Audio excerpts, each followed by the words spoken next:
Today we are making cookies, but not just any old cookies. We are making Paleo Almond Thumbprint cookies.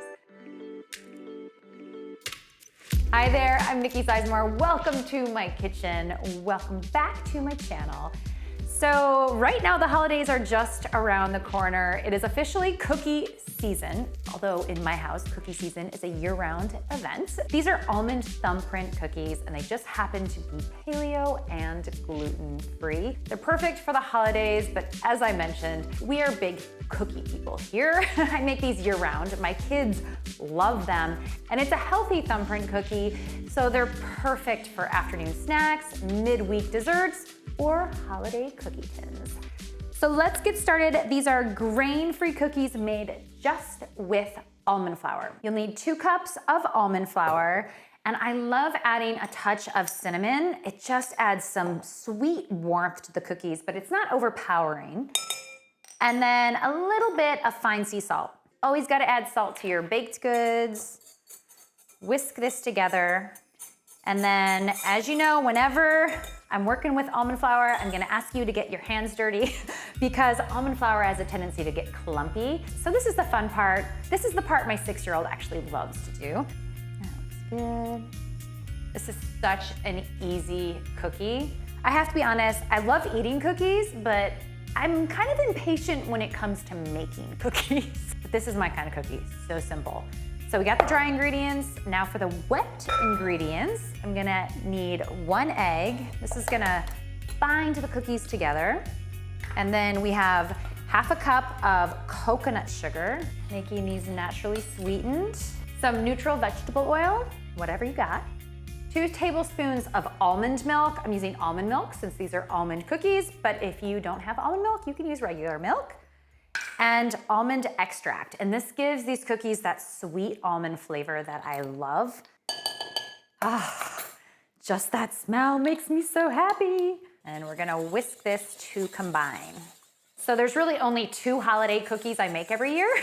These and my mini pecan tarts. Alrighty, almost done. We're just going to combine these 2 together.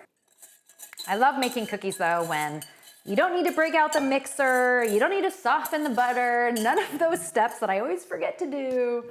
You can kind of whip these up on a moment's notice. So I'm gonna start with my whisk to get this going, but it's a very thick batter, so you're gonna want to move to a spatula. And then you wanna just get down at the bottom of the bowl so that you don't have any pockets of flour. Okay, our cookie dough is ready to go. I'm gonna strain up a little bit and then we will form the cookies. I'm gonna line a baking sheet with parchment paper. This is a gigantic baking sheet, so it's gonna fit all the cookies, but you might need 2. And then secret to make this really easy is a mini ice cream scoop. But if you don't have one, you can use 2 spoons. You're just aiming for 1-inch sized balls. And we're just gonna scoop this out onto the baking sheet.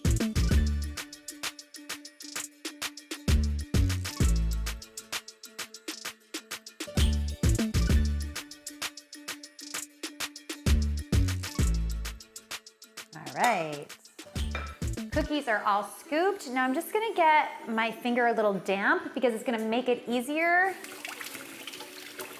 to do the little indentation where we're gonna add the jam. So just with a damp finger, just get in there and make a little divot. This is another great job for little fingers if you've got kids at home that like to help. My daughters love to do that part. Now for the jam. I love the flavor of a cherry jam or a raspberry jam to kind of complement that almond flavor, but you can really use whatever you like. This is just a store-bought jam.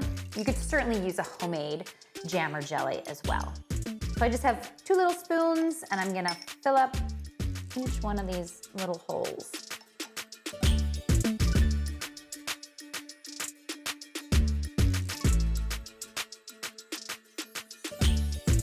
The cookies are ready to go into the oven. Bake them at 350 degrees. They only take about 14 to 16 minutes, but you wanna rotate the pan halfway through. You can let the cookies cool right on the baking sheet.